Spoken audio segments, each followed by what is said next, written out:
brand new podcast, Let's Go Critical, where the members of Frantic Romantic, a musical group, we review and talk about some of our favorite albums, some of our least favorite albums.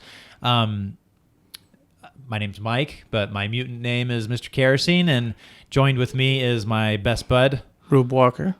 And for anybody who doesn't know, we do, I mean, this is episode number 1, so we're going to give you a little bit of information about ourselves. I am the lead singer of Frantic Romantic. And I'm the guitarist. We're both songwriters. We're buds. Yeah. Et cetera, et cetera. And Ruben and I have been making music together since 2015, separately for probably 3 decades, something 20 like that, years right? before that. Yeah. We first met each other playing a show in San Jose, California at the X Bar in 2012. Yep. Ruben was dressed like a businessman. I was dressed like a pimp. At least that's what people say. But here we are. And we're both down in LA now, and we're still doing our thing. And we figured, hey, you know what we've been talking about for a while? Doing a podcast. And not just any podcast, but a podcast about music. And some of the challenges in that is saying, hey, I know you don't listen to this genre, so let's listen to it. And you the same, right? Absolutely. Samesies. Absolutely. Just a quick shout out to my brother Jason for letting me back on the Let Me Listen podcast network. For anybody who doesn't remember, I used to have a podcast on the Let Me Listen podcast network called The Filmtastic Voyage, and that was me and Alex Keller, who's now Alex St. Pierre. He's married. He's living up in Vancouver. I wish him the best. But hey, times have changed, and back then it was movies. Now it's music, and we're excited because we're both music nerds. So to kick off this very exciting podcast, we went bold, all right? And Ruben, I would like, because this is your pick. Right. It is my pick, right? I would love for you to introduce what we're going to be talking about today. All right, so for today, I know, and just in conversation and just hanging out and touring and playing places, I've always talked with Zeke Zero about Kanye's work, Kanye West's work, and an album that I always mention that inspired what we do with Frantic is an album that's very polarizing, an album called 808s and Heartbreak. And it's polarizing because at the time, hip hop and rap in general were kind of in a different space. You know, it was always kind of this, it was said to be very masculine and very characterized with a certain aesthetic and a certain lifestyle. And when this came out, this was kind of a little more, I mean, it was kind of funny. It was a little satirical. It was a little delving into fashion, glamour, and it didn't sound like everything in the landscape. Just to give you a little bit of background, I've heard in an interview with the artist T-Pain, who had a similar sound to this album, that he met up with Kanye, and Kanye told him, I could do that. I could do what you're doing. All it is it's auto-tune over 808s. And then that's kind of what the birth of this record. In my opinion, I don't know. I'm not like a hip hop sociologist or anything like that. I'm not an expert. This is just my opinion, a musician. And for our hip hop sociologists out there, please leave comments in the comments section to educate us. Educate my ass. Exactly. Yeah. For anything that we might not know. Because we are interested. Exactly. But, for me, I kind of grew up around, I mainly listened to rock, but I did always kind of have hip hop around me just because of where I grew up. And so, to me, this was kind of a nice blend of things. It kind of had some of the synth sensibilities that a lot of the new wave stuff that I liked growing up in it. It had a very dark tone, and I think Kanye was mourning his mother. He had just lost his mother, and some of that pain shows on this album, and I think that's why I was really drawn to it. There's songs like Paranoid and Heartless that convey a lot of that vibe, a lot of that. It wasn't trying to be so macho. It was more just being artistic, I think. So yeah. Yeah, it's interesting you say that. And just to give some backstory, right? Again, with Ruben and I, we're trying to pick stuff that the other person hasn't listened to. So for me, I hadn't listened to one song of Kanye West before this, and I only knew of Kanye West, the personality, right? The Hurricane Katrina Kanye West, and right. the South Park. The South Park, which Kanye is this West. era, actually. Right. Yeah. So the South Park Kanye West, the MAGA hat Kanye West, the running for president Kanye West, the Mr. Kardashian Kanye West, right? Mr. Kardashian, the anti-Semitic comments Kanye West. So right. For me, it's watching this person who's very hard for me to endorse, right? But the challenge of this podcast is to face those things and to understand these folks more as people and as artists, right? Yeah, I think it's diving into the art. We've always had this conversation. I think as far back as we go, once we had time, to talk other stuff other than our music, it was Michael Jackson, right? And you're like, can you separate the controversy with the art? The artist versus the art. Right. And I think that's the same. That's what we're doing now with Kanye West in this episode. Well, and what's interesting is I listened to this fearfully. Like going into this, I was fearful of listening to it.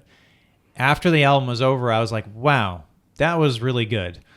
And it reminded me a lot of like these albums that you hear from people that have just shot up into fame and whose lives have just fallen apart, right? So like In Utero, yeah, I think there's a lot of parallels to In Utero. Right. Like Kid A, Amnesiac. That era, right? That era of Radiohead, like after OK Computer, after they like... Their tax bracket had just changed, right? And like world was chaotic. The world was very chaotic for them. Yeah. And it was... after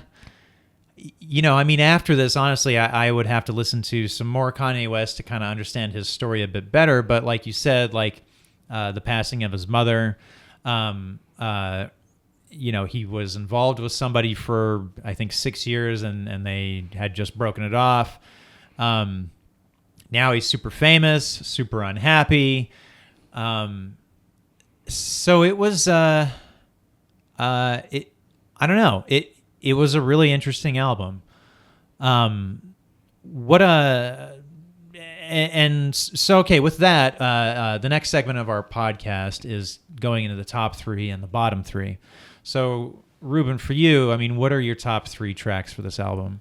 For me, I'd say number 1, top of my list is Paranoid. It sounded like it was like a whole different animal, right? It was like nothing he had put out at the time.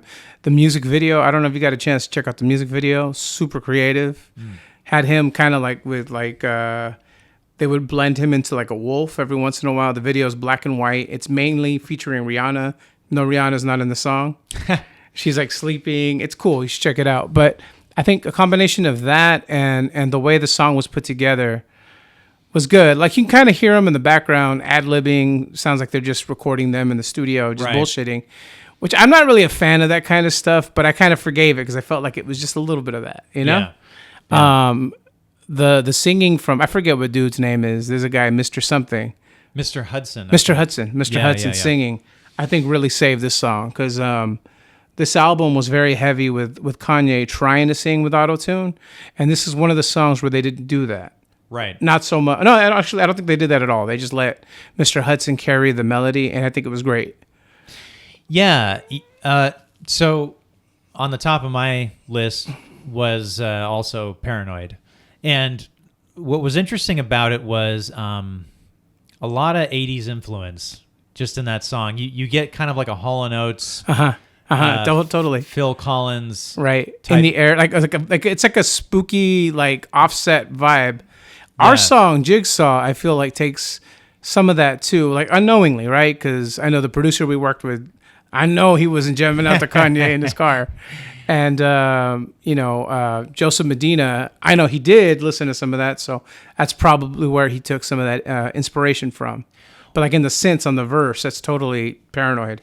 Yeah, and I know for the longest time, especially with our first album, the Victoria Trap, every once in a while it would be brought up like, oh yeah, these synths or this song arrangement is very influenced by Kanye West. Right. And for me, I obviously didn't have any context for that, but listening to this album, it made me understand, especially that first album of ours, Victoria Trap, a little bit more. I could see some sort of the inspiration from this album. Yeah. And I know you had mentioned Graduation as being an influence too. And it's funny because it's almost like it's late to the party because we did those records in 2015 and this one came out in 2008. Right. So that's something that was able to permeate in our style, in our, our ethos of writing or whatever.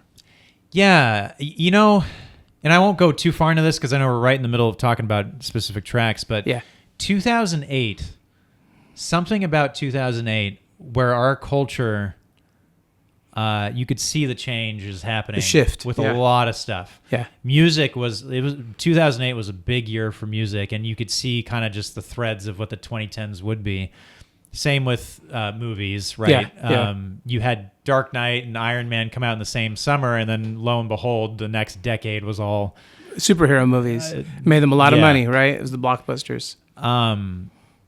But one thing I wanted to mention just before I forgot is I know that Kid Cudi worked on a few of these songs. Yeah. And there's I think it was his first album, Man on the Moon, End of the Day, which I really love. So with Day and Night, right? Yeah, that album's great. And I can even hear some of that influence on this album. Right. And it's funny because I don't know, you could say I'm wrong, but I think if it wasn't for this album, I think artists like The Weeknd, Drake, a lot of those bands, those artists, not bands, we're not talking about rock bands, but a lot of those artists wouldn't have had quite the oomph that they got, I think, from this record, Right. Yeah, you could see things that were gonna come next, and that's great that you bring up The Weeknd because I can see that too. Yeah. Which is funny because The Weeknd also says he's very influenced by the Deftones, which I could see. I can see that, right? Yeah. There's kind of a this is going to sound like a negative, but it's a positive. There's sort of a droning quality to Deftones and also to The Weeknd that I think works really well for their music. Yeah. So with that, what's your next pick? I'd say Heartless. I mean, I know that was a big single. I love the animated music video for that. Oddly enough, he mentions like Pinocchio in the theme of like wanting to be real, like feeling like he's not really real anymore in the whole album, right? He kind of has that vibe. Yeah. But I think he couldn't use Pinocchio's like likeness from Disney because that would have been too expensive. I don't know if you know this, but he used Elroy Jetson instead to substitute as like Pinocchio. Wow, I didn't know that. And you see it like there's like artwork in the video. You see hella Elroy Jetson in the background. Wow. Yeah, I mean, I don't know. There's a lot of cool melodies going on. There's like the little pipe thing. I think it's awesome that South Park chose to parody this song for Gay Fish, like to dig at him. I think they did a really good version with what they did. It was clever. It was funny. That episode was written by Bill Hader. Bill Hader, yep. Yeah. I saw the interview when he was talking about it. He was like, fish sticks or whatever. Right, yeah. Yeah. I love Bill Hader. He's great. Yeah, there's just like this, and it's funny when I think back to that time period too, like from 2008 to 2012, there's like a million covers of that song. Like everybody was covering it. Even the band I was in at the time with a girl singer, we covered it. Wow. And I remember it was real simple and it was just, rhythmic and we tried to rock it out a little bit and it was cool, but I mean, I don't know, it was able to translate. Yeah. Yeah. Well, cool. What's your third favorite, or rather? Yeah. I know what you mean. The third one on my top three. I'd have to say Amazing. It was tough for me to say, but yeah, I think it's Amazing is probably my third top song on this record. It again, I went back to the vision. You know, it's sad that music videos have kind of lost what they were once able to convey because they don't really have the platform right now. You know, there's not a lot of and maybe shows not ever out there. Again, right. know? Like unless you're watching MTV at 2 a.m, right? Yeah. I know because during the pandemic I'd put it on cool music videos, right? Oh wow. But it was the same like 8 music videos being shown over and over again. But that's what kind of sold me. It had like this really cool almost like a Nightmare Before Christmas, Mr. Oogie Boogie kind of vibe to it. Don't know if you saw the video for this one, but yeah. I haven't. It had that real like fluorescent black light kind of vibe, and they had like the skeleton faces and everything, and they were jumping around, moving to the beat. I remember going to a wrestling show in Cudahy, California, a little independent show at in a community center. I took my daughter, and like one of the opening matches, this guy came out to that song, and I thought, still a banger. You know what I mean? Like it's like this many years later, it's 2023, and he's still coming out to that song. Wow. He was a young guy, and I thought that's perfect. Like if you're a pro wrestler, that's a really good song to come out to. You know? Yeah. Get the crowd behind you. So yeah, those are my picks. Cool. Yeah. I mean, all those songs are good songs, and so Paranoid is one of my top 3. Now the other 2, Heartless and the one you just said, Amazing, right? Amazing. Yeah. Them not being in my top 3 doesn't have anything to do with the quality of the song, but it was hard to pick. Yeah, because there's a lot of good songs on this album, but there was a pocket in it, like right in the middle of the album, that I thought, okay, these are my top 3, and it was Paranoid, it was RoboCop, and it was Streetlights. Yeah. Now, Paranoid we talked about. Right. RoboCop, for anybody who hasn't heard it, it's incredibly silly. Like I don't know anything about Kanye West, but I know that he was having fun when he was doing this song. And it's like it's like silly to the max. And I just like that someone was able to be like, you know what? People are probably going to hate this song. Like my fans are probably going to hate this song, but I'm going to put it on the album and it's just going to be such a fun time. Now the back half of the song, like it kind of falls apart a lot. Still, I love it. The spoiled little LA girl part? Yeah. Which I almost think he's taking a dig at you know who, you know? I don't know. Yeah. And it doesn't really have anything to do with the character, the rest of it. RoboCop. But I guess so. I don't know. Did you catch the drift? What he's talking about? He's in a situation. He's in a relationship with somebody that's super controlling, like, right? Yeah, controlling the shit out of him. Which you see in Paranoid too, right? Right. Yeah. It's like the same narrative. I feel, you know.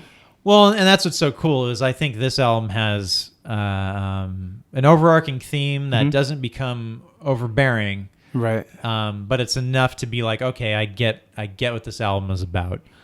And then my third pick was Streetlights, because I don't know, it just pulled on my heartstrings a bit, and it was a song. Melancholy, right? Yeah, it's good though. It's a song that I think it's a song that I think a lot of people could understand, and also like a lot of people could cover. It's like a very I don't know. It's like way out of the box. Like it's pop, or it's like it's almost like a singer-songwriter type song that Kanye West is doing, right? Right. I almost feel like he's super vulnerable and uncomfortable because he's not like in his element when he's doing that song. Yeah. So with that said, let's get into the bottom 3. Yeah, what are your bottom 3? Sure. So again, it's not out of the lack of quality, except for maybe one. Yeah, this one. I think we're going to be on the same page with that one. Go on. So I'd see the least offensive of the three is Love Lockdown. And the reason I picked that one is I felt like there wasn't a lot of movement with the actual song. It was kind of just, okay, what you're hearing at like 20 seconds is what you're hearing at 3 minutes, and it just kind of goes. And then I forget about it, and then I just move on to the next song. Next track. Yeah, what about you? I'm actually right there with you. It's Love Lockdown.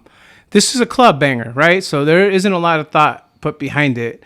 I didn't like it because it's just super repetitive. This is like the epitome of 808s, right? That boom, like right off the bat. Yeah. And that's cool, but it doesn't have any substance. Right. Right. And like, I think part of the idea is it wasn't supposed to, because in a club, it's so loud. You're more about vibing. You know, you can't really have a conversation. You're just moving to the vibes or whatever. And I think that's what this song accomplishes. But that's it. It's the same shit over and over again. I remember when it came out, my wife liked it, and I was just like, I can't get into that song. Oh. She's like, "Why you're just hating it?" I'm like, "Yeah, I'm just hating, pretty much, If you hate something, you hate something. Yeah. That's, I mean, music in general is like purely subjective, right? It's like if someone hands you a tray of chocolates and, you're trying these different chocolates out, one person's going to like that chocolate, but you might not. Right, right. I remember he did a performance of this song on SNL, and I kind of already didn't like it, but when I saw it live, when he did it, it was really bad. It was a really bad version of it because there was no auto-tune. Oh, yeah. And he was like losing his voice. He was getting scratchy. That's not to knock him, but like that's not his strong suit. He's not a singer. You know what I mean? Well, and that actually gets into my next pick. Now, one criticism I have of the album as a singer, there's no way around this. Auto-tune as a technique, I think people need to be very careful, right? Because it's so easy to fall into the trap of people thinking, oh, they're doing auto-tune because they can't sing. Or wondering if you're doing auto-tune because you can't sing, right? Now, for me, I mean, just audibly listening to a track and hearing auto-tune, it takes me out. Like whatever's going on, whatever creative juices are going on with the song, once something has a bunch of auto-tune on it, it takes me out. You check out, right? Yeah. So my next pick I think was the worst offender on the album because it was just drenched, and that was "See You in My Nightmare." See you, yeah, okay. "See You in My Nightmare." That's with Lil Wayne too, I think, right? He was on that as well. Who was all up on like the auto-tune at that era. Right. And the reason I picked this was one for that. And then secondly, it's like you're waiting for the song to take off. Really what you're waiting for is like some kind of like chorus percussion kind of thing, or right. drums or like some sort of beat or something. And it just never happens. And it almost felt like a demo of that song rather than that song. Like they needed to add that next part, that next C part or whatever, right? To get to it. Yeah. But I don't know. What about you? I don't remember the name of this song. I'm pretty sure it's not the name of it. It's something like Bad News. Oh yeah, Bad News. That's what it's called, right? Yeah. Again, that's also because of the auto-tune. Like, I feel like it had potential to do something, but the auto-tune just really turned me off. Like, it almost sounds like a dolphin, I know that's going to sound cheesy as fuck, but I mean, it had like a dolphin vibe to it. Like when he's just doing that, I just got a real bad news, Right, right. I could see that. Kind of for the same reason. I think maybe the movement was a little better because it did go somewhere, whereas See You in My Nightmare didn't do that. But I just couldn't get over the auto-tune on that song. Sure. No, and and that's the thing, when you get to the back part of the album, things kind of slow down a little bit, and it's no surprise that Bad News and See You in My Nightmare are like right next to each other. Right. But yeah, that was actually a runner-up for one of your low bottom ones. Three. Yeah. But the one that And I think I'm right there with you with the third one. Go for it. Right. So, and here's the thing. I don't know if this counts, but I guess it does. The album ends with a live track. Pinocchio. Pinocchio story. Yeah, Pinocchio story. I'm right there with you, brother. I just can't hang with that song. And I heard it was a real emotional moment where he was venting about what happened with his mom and everything. So in context, I understand that, but that's not for everybody, you know? That's more for him. Yeah. And you could tell that he's kind of just riffing. Ranting, yeah. Right? He's kind of ranting and right. riffing, and it's... I'm sure it was a great moment when he played it live. It doesn't translate. I think it just doesn't translate to the album. I'm right there with you. I know through the whole album, he had this theme of like a stunted adult, I think, trying to make sense of love and make sense of relationships during fame. And that's where he's pulling this Pinocchio story. Right. That's beautiful. That's artistic. But this didn't nail the landing, I think. Well, and it's hard to go from something that is like, pristine production, right? And it's hard to go from that to, let's face it, like a live track that is very not that. It's more him talking, right? It's more him talking emotionally than musicians actually doing anything under him. I think they're doing a couple things, right? But it's real subtle, and I think that hurt it. But even like the track itself, the production of the track itself, like for one, it's quieter than the rest of the album. It's quieter, right? It doesn't sound like it's actually being like recorded to a soundboard. It sounds like someone's just kind of like bootlegging it, right? Up a phone or something. Yeah.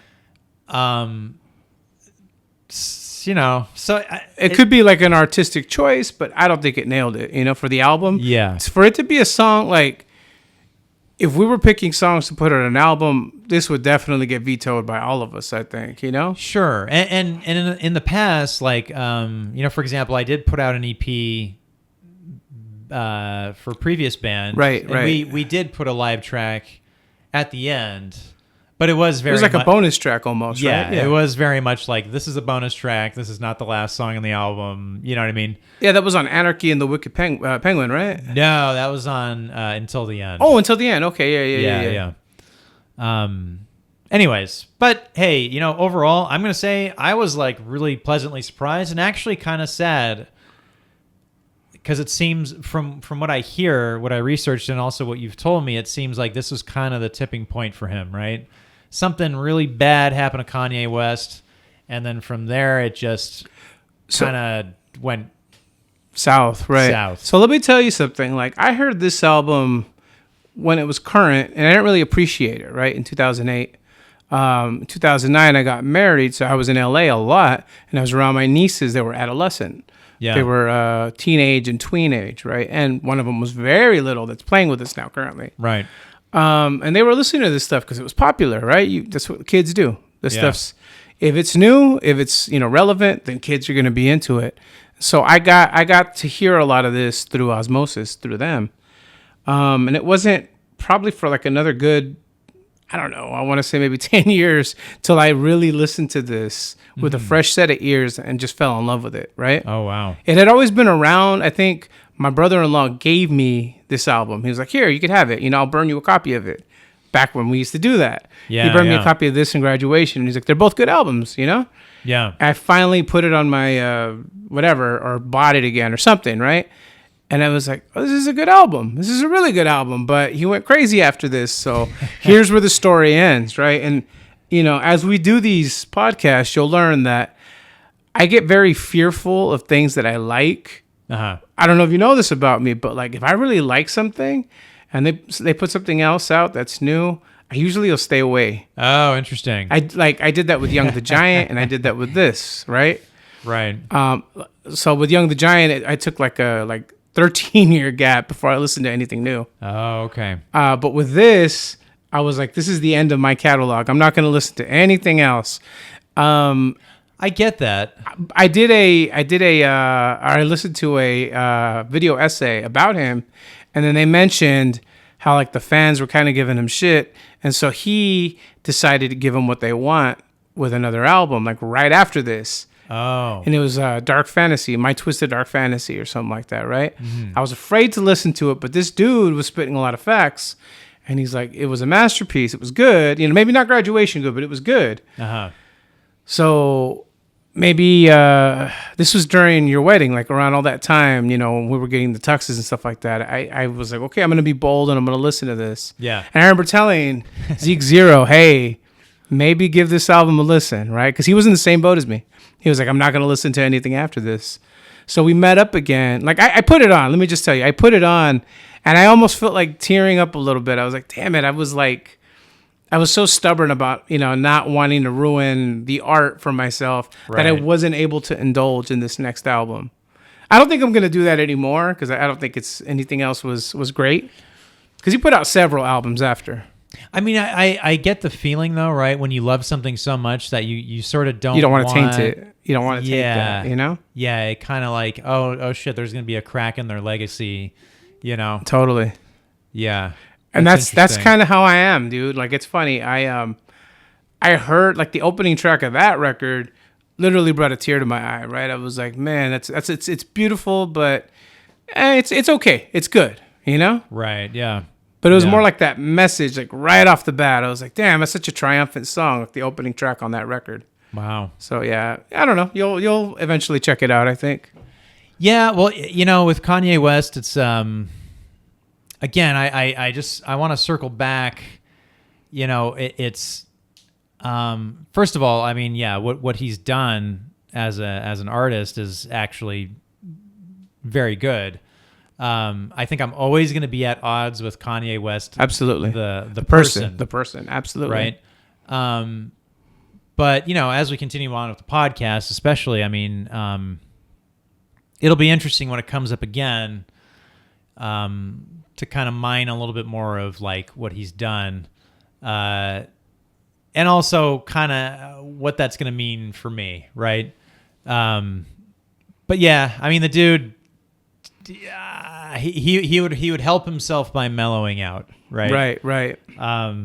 So this is the first episode of our podcast, so I can't say this is a ritual yet, but for the last part of our podcast, what we do is we take a particularly harsh review, a user review, and I will read it aloud, and then we'll decide if we agree with it or if we disagree with it. So this is from Grant Thornhill on November 29th, 2008. He gives this album a 0 out of 10. Kanye West is a genius, therefore he feels the need to try new things. However, Kanye's abandonment of rap in favor of only using auto-tune and tribal drums in a regrettable choice that has yielded forgettable, if not... sorry, I need to take off my glasses here. If not unlistenable songs, Kanye shouldn't worry too much, though. Neil Yound, which is a typo, Neil Yound and Bob Dylan also made some terrible albums during the experimental phases, and they are still considered to be among the best musicians of all time. If Kanye wants to be remembered like Michael Jackson, he should focus on improving his raps rather than abandoning them to become a crappier version of T-Pain. Which is funny because, you know, I mentioned that thing about T-Pain earlier. Right. Neil Yound. Neil Yound. I love that guy. I definitely don't agree with a 0 out of 10. Yeah, I don't either. I also don't. And here's the thing: for me, I don't have enough context for Kanye West. You don't have a dog in the fight when it comes to this, right? Right. So I'd love to know, like, you know, what you think. Yeah, I don't agree with this. I think a lot of, and this maybe it's a hot take, right? But I think a lot of the earlier work just didn't speak to me. But you got to remember, I'm a guitarist in a rock band. I grew up listening to a lot of new wave and grunge and stuff like that. So when he was doing this stuff that was very synth heavy, like you said, Phil Collins and a lot of that stuff, Depeche Mode, that kind of permeated that music, and I loved it.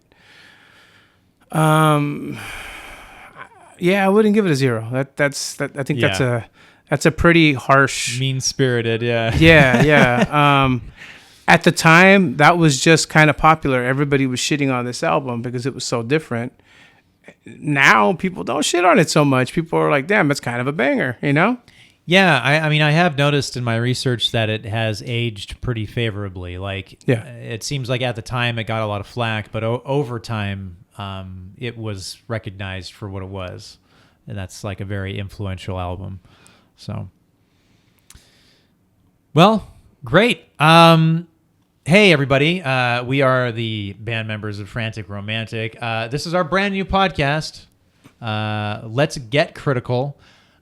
So we're looking forward to reviewing and studying tons and tons of albums.